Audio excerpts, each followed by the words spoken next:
What's up, everybody? This is your boy Debo with Debo's Film Reviews, and this week's review will be Expendables 3, starring Sylvester Stallone, Wesley Snipes, Terry Crews, Randy Couture, Dolph Lundgren, Arnold Schwarzenegger, Harrison Ford, Ronda Rousey,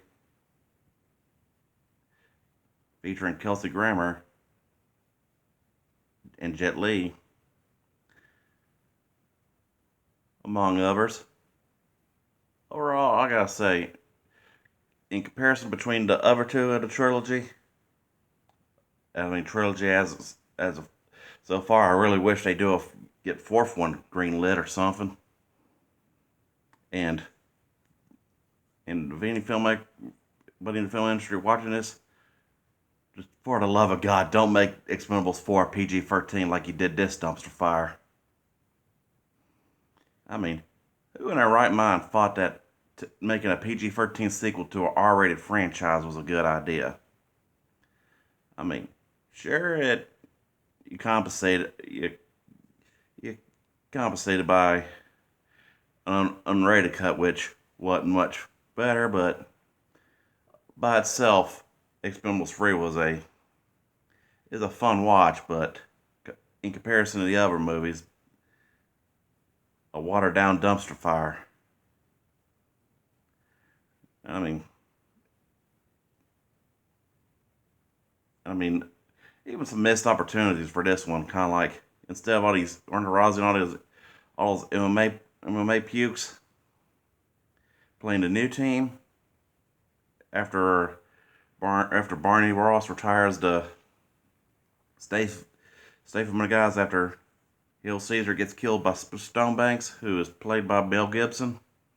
And like I've mentioned in Boss Level review, Mel Gibson's pretty much better at playing bad guys as the old man compared to how he is compared to when he was younger and all, when he was the good ultra good guy. But for a PG-13 actioner, Mel Gibson played a damn good villain. I mean, hell's old crazy self. And I mean, especially you gotta like the whole deal about he was a traitor and all that stuff too, to the Barney's gang, the Expendables and all. And I'm just like, yeah. And now back to those new kids that were pretty much the whole deal of the movie was. And also I'll mention Antonio Banderas, his character Galgo. I mean, good fire, but did you have to make him to have the annoying one? I mean, jeez. I mean, he almost kind of was in the irregular cut, kind of ruined the movie, ruined it. But unrated cut kind of made him a little bit more tolerable when they went in the regular extended cut. Unrated cut was just some extended scenes and all, and but yeah, and luckily it was a decent enough body. They had a decent enough body count for the film to compensate, and you actually went at the rescue scenes at the end, and when they had to go against that Eastern European army, and they not just Stonebanks' boys, and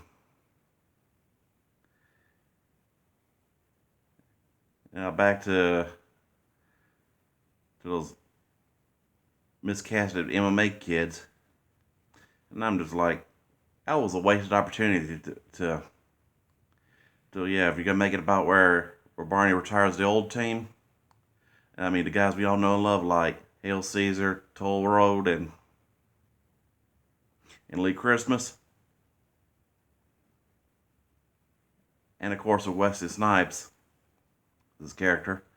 I mean, talk about excellent screen chemistry that Snipes and Stallone had. I mean, very epic for a Demolition Man reunion, and all.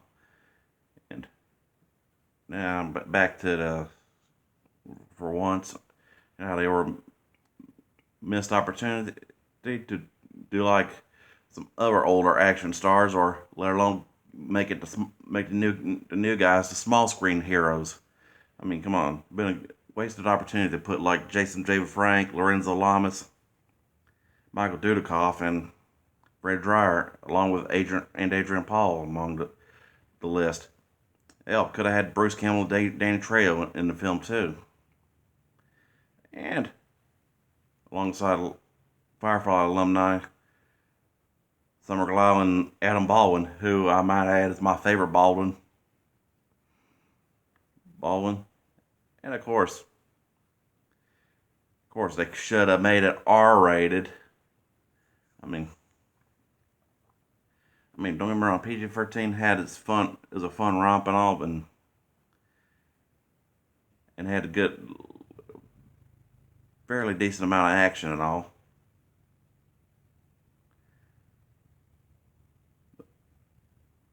But like I said, compared to the other series, it was not a good idea. And that should be enough about why PG-13 was a bad idea. Now back to some overall deals. I mean, excellent story of how it was, of how Barney Ross finds the guy who villain that turns out he thought was a long dead comrade, but turned out been a traitor, the traitor to the group and all, and then of course makes it personal as why he retires the old team and recruits those new kids, thanks to the help of Kelsey Grammer's character. I mean, that was a good one, but I just do not see Kelsey Grammer as in an action role. Although his character did not have no action, but I mean, I kind of thought Bruce Campbell would have been better for that suited for that role. Like I mentioned about the new kids, and I promised to stop after this one, but could have had like Jason David Frank, Lucy Lawless, and Amy Jo Johnson in the mix, but now they had to market Ronda Rousey on us. And don't get me wrong, I'll give her A for effort because that's acting wise the best thing she's done, but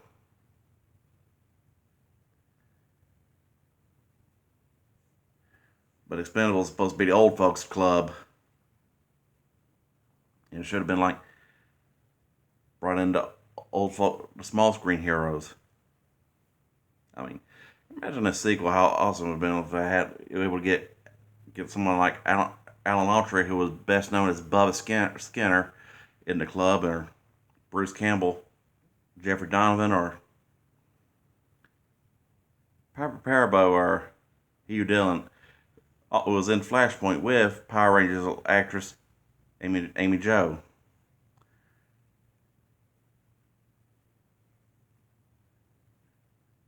And of course, compared to the other two sequels, I mean the first one and the second one, I would say the soundtrack did not deliver in the third one like how it did in the first and second ones. I mean, and I gotta give him an excellent performance as Max Drummer. I mean Harrison Ford. I mean as Max Drummer. Excellent replacement for Bruce Willis's church character.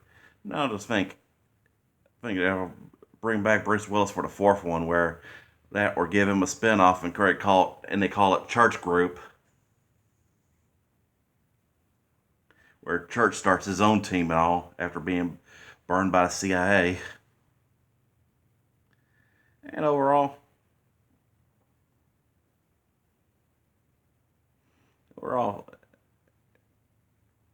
at least it has some excellent action and like some badass prison rescue missions. Again, and even that funny line that when Wes Snipes is going, it says either Randy Couture or Dolph Lundgren's character said, "What you in for?" And he goes, and he says tax evasion, because originally he was supposed to have been Hail Caesar, not Terry Crews, but because of the illegal troubles he was going for at the time, that was rolled out. But don't get me wrong, Terry Crews was a good addition to in the trilogy. I mean, I mean, now he's the ultimate for the comic relief character. unlike that unnecessarily casted Antonio Banderas Galgo.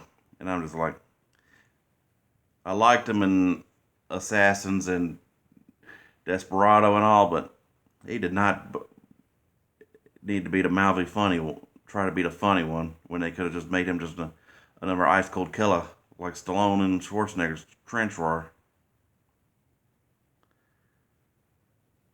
And of course, how on the sequel, the trilogy, how little screen time Jet Li's kind of got. Although, given I've heard he's kind of had some problems, I think the fourth one ought to have like should also add Chow Yun Fat, because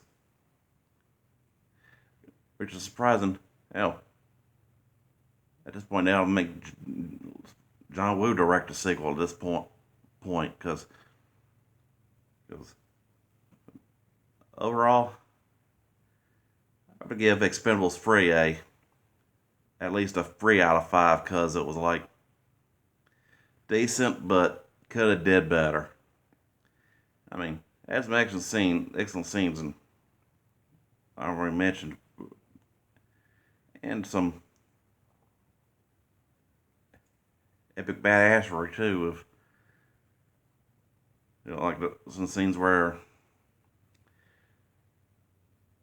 when they try to extract strong bakes at the first round, and then of course he was wearing a tracer and gets the get those new kids kidnapped, and in his escape, and then Barney White comes to and comes across the Stonebanks is doing.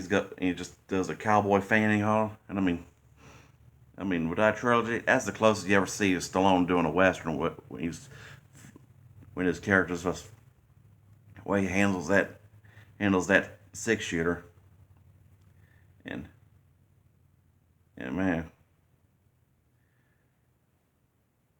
talking about even more some epic scenes like that motorcycle doing the motorcycle, or dirt bike doing some jumps and all. Even that chase at the beginning where they were going after Stonebanks' men. And also an excellent cameo by Robert Davi, which of course meant each part of the trilogy had to have somebody from Die Hard in it. But overall, Expendables 3, I've already mentioned, is a 3 out of 5.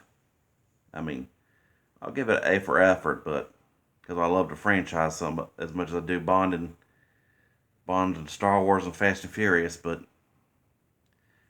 for the love of God, Expendables 4 don't be PG-13, even if it is just a market unrated cuts of DVDs and all, because don't you hate when they try to take something that's for adults and try to make it kid friendly? I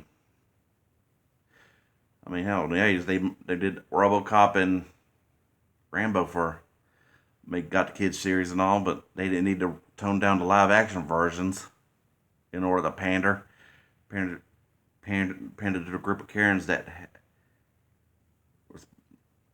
that run the industry now.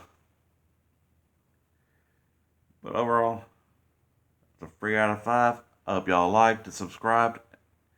Enjoy.